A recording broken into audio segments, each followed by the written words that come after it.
মৰমৰ ছাত্ৰ-ছাত্ৰীসকল, আজি আমি দশম শ্ৰেণীৰ বিজ্ঞান পাঠ্যপুথিৰ অধ্যায় 7 নিয়ন্ত্ৰণ আৰু সমন্বয় এই অধ্যায়টোৰ অনুশীলনীৰ প্ৰশ্ন উত্তৰসমূহ কৰিম। 1 নম্বৰটো চোৱা, তলত উল্লেখ কৰা কোনবিধ উদ্ভিদৰ সঞ্জীৱনী পদাৰ্থ? আমি জানো সঞ্জীৱনী পদাৰ্থ উদ্ভিদৰ কি কি? অক্সিন, তাৰপিছত সাইটোকাইনিন, জিবাৰলিন, হয়নে? এইবোৰ হৈছে সঞ্জীৱনী পদাৰ্থ।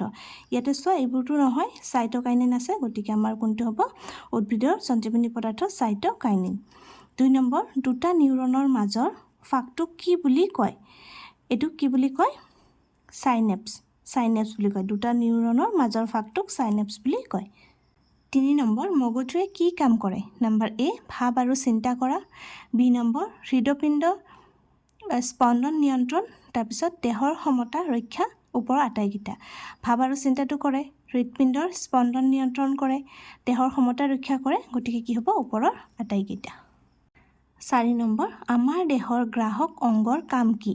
গ্ৰাহক অংগই যথোপযুক্তভাৱে কাম নকৰিলে কেনে পৰিস্থিতি হ'ব ভাবাচোন? ইয়াৰ ফলত কি সমস্যা হ'ব পাৰে?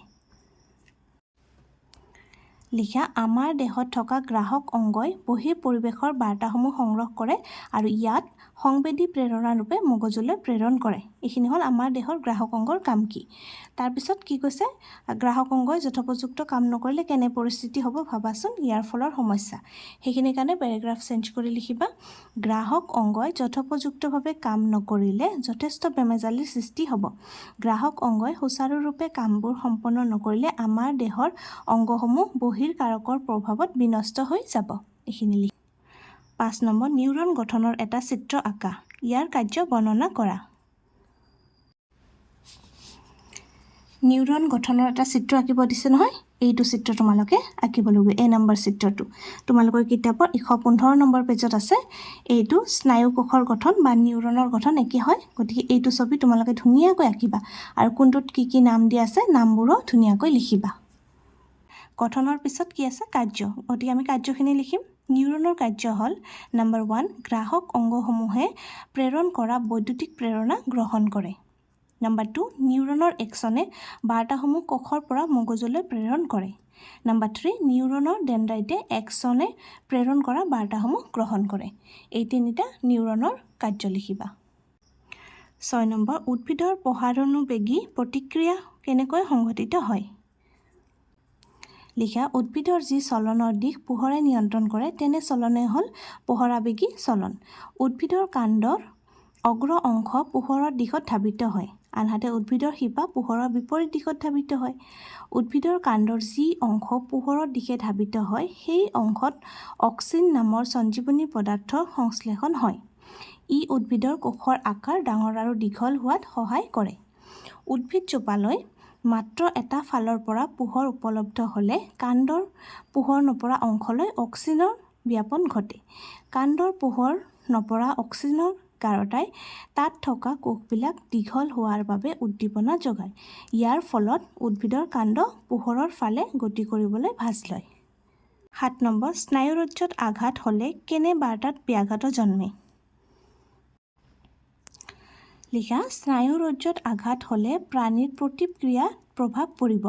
স্নায়ুৰজ্জত পোৱা আঘাতে গোটেই স্নায়ুতন্ত্ৰত প্ৰভাৱ পেলাব, ফলত গ্ৰাহক অংগৰ পৰা মগজুলৈ সুচাৰুৰূপে সংবেদী স্নায়ু প্ৰেৰণা প্ৰেৰণ নহ'ব। 8 নম্বৰ, উদ্ভিদৰ ৰাসায়নিক সমন্বয় কেনেকৈ সংঘটিত হয়? লিখিবা, উদ্ভিদ দেহত সঞ্জীৱনী পদাৰ্থৰ সহায়ত ৰাসায়নিক সমন্বয় হয়। ই উদ্ভিদৰ বৃদ্ধি আৰু সমতা ৰক্ষাত সহায় কৰে। উদ্ভিদৰ সঞ্জীৱনী পদাৰ্থৰ প্ৰভাৱতে ই বাহ্যিক পৰিৱেশলৈ সঁহাৰি জনায়। বিভিন্ন সঞ্জীৱনী পদাৰ্থবোৰ হ'ল অক্সিন, জিবাৰলিন, সাইটোকাইনিন আৰু এপচাইচিক এচিড। এই সঞ্জীৱনী পদাৰ্থবোৰৰ দ্বাৰাই উদ্ভিদৰ ৰাসায়নিক সমন্বয় সংঘটিত হয়। 9 নম্বৰ, উদ্ভিদ দেহৰ নিয়ন্ত্ৰণ আৰু সমন্বয়ৰ কাৰণে কি প্ৰয়োজন? লিখিবা, জীৱদেহৰ নিয়ন্ত্ৰণ আৰু সমন্বয়ৰ কাৰণে এক সুনিয়ন্ত্ৰিত নিয়ন্ত্ৰণ প্ৰণালীৰ প্ৰয়োজন। প্ৰাণীৰ নিয়ন্ত্ৰণ আৰু সমন্বয় প্ৰণালী স্নায়ু কলা আৰু পেশী কলাৰ দ্বাৰা সমাধা হয়। প্ৰাণী দেহৰ মুখ্য সমন্বয় কেন্দ্ৰটো হ'ল মস্তিষ্ক, আনহাতে উদ্ভিদ দেহৰ সঞ্জীৱনী পদাৰ্থৰ দ্বাৰা নিয়ন্ত্ৰণ আৰু সমন্বয় হয়। 10 নম্বৰ, ঐচ্ছিক ক্ৰিয়া আৰু প্ৰতিক্ৰিয়াৰ মাজত পাৰ্থক্য কেনেকৈ উলিয়াবা? আমি পাৰ্থক্যখিনি এনেকুৱা টেবুল বনাই লিখিম। ইফালে ঐচ্ছিক ক্ৰিয়া, আনফালে প্ৰতিক্ৰিয়া। ইয়াত লিখিবা ঐচ্ছিক ক্ৰিয়াত মগজুৰ বিশেষ ভূমিকা থাকে, আনহাতে প্ৰতিক্ৰিয়াত কি হয়, মগজুৰ বিশেষ ভূমিকা নাথাকে। 2 নম্বৰ, ঐচ্ছিক ক্ৰিয়া প্ৰতিক্ৰিয়াতকৈ কিছু মন্থৰ আৰু প্ৰতিক্ৰিয়া কি হয়, অতি ক্ষিপ্ৰ হয়। তাৰপিছত ই মগজুৰ দ্বাৰা নিয়ন্ত্ৰিত আৰু প্ৰতিক্ৰিয়া কি হয়, ইয়াত স্নায়ুৰজ্জৰ বিশেষ ভূমিকা থাকে। তাৰপিছত 4 নম্বৰটো কি, ঐচ্ছিক ক্ৰিয়া মগজুৰ চেৰিবেলাম অংশই নিয়ন্ত্ৰণ কৰে আৰু ইফালে কি, প্ৰতিক্ৰিয়া মগজুৰ মধ্য মস্তিষ্ক আৰু প্ৰস্বাদ মস্তিষ্কই নিয়ন্ত্ৰণ কৰে। 11 নম্বৰ, প্ৰাণীৰ নিয়ন্ত্ৰণ আৰু সমন্বয়ৰ স্নায়ুতন্ত্ৰৰ আৰু হৰমনৰ ক্ৰিয়াৰ মাজত তুলনামূলক আলোকপাত কৰা। পাৰ্থক্য দেখুৱাবলৈ এনেকুৱা টেবুল বনাবা। এফালে স্নায়ুতন্ত্ৰৰ ক্ৰিয়া, আনফালে হৰমনৰ ক্ৰিয়া। 1 নম্বৰ লিখিবা স্নায়ুতন্ত্ৰৰ সংকেতসমূহ বৈদ্যুতিক প্ৰেৰণাৰ দ্বাৰা প্ৰেৰণ হয়, আনহাতে হৰমন ক্ৰিয়াৰ কি হয়, বাৰ্তাসমূহ কিছুমান ৰাসায়নিক মাধ্যম তথা তেজৰ দ্বাৰা পৰিবহণ হয়। 2 নম্বৰ পইণ্টটো লিখিবা ইয়াৰ ক্ৰিয়া ক্ষিপ্ৰ আৰু খৰতকীয়া, আনফালে ইফালে লিখিবা ইয়াৰ ক্ৰিয়া কিছু মন্থৰ। তাৰপিছত 3 নম্বৰ লিখিবা ইয়াৰ ক্ৰিয়াৰ প্ৰভাৱ খন্তেকীয়া আৰু ইয়াৰ প্ৰভাৱ কি হয়, দীঘলীয়া। তাৰপিছত 4 নম্বৰ, স্নায়ুতন্ত্ৰৰ ক্ৰিয়াত একচন আৰু ডেনড্ৰাইটে ভূমিকা লয় আৰু ইয়াতে 4 নম্বৰ লিখিবা হৰমনৰ ক্ৰিয়াত অন্তঃস্ৰাৱী গ্ৰন্থি আৰু তেজে বিশেষ ভূমিকা লয়।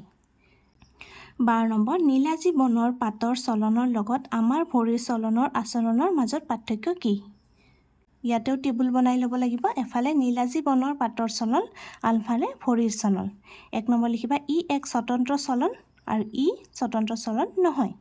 2 নম্বৰ পইণ্টটো লিখিবা নীলাজী বনৰ পাতৰ চলনৰ লগত স্পৰ্শ জড়িত, হয় নহয়, চুই দিলে পাতকেইটা জাপ খাই যায়, আনহাতে ভৰিৰ চলন মগজু আৰু পেশীকলাৰ দ্বাৰা নিয়ন্ত্ৰিত। 3 নম্বৰ লিখিবা ইয়াত কোনো দিশ জড়িত নাই আৰু ইয়াত কি হ'ব, ই নিৰ্দিষ্ট দিশত কৰিব পাৰি। 4 নম্বৰ, এই চলন অতি ক্ষিপ্ৰ আৰু ইয়াতে কি লিখিবা এই চলন নিয়ন্ত্ৰণ কৰিব পাৰি আৰু ক্ষিপ্ৰ নহয়। আজিৰ ভিডিঅ'টো ইয়াতে সামৰিছোঁ।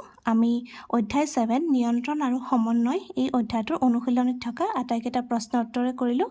আশা কৰিছোঁ তোমালোক বুজি পাইছা আৰু লিখি ল'বও পাৰিছা। ধন্যবাদ।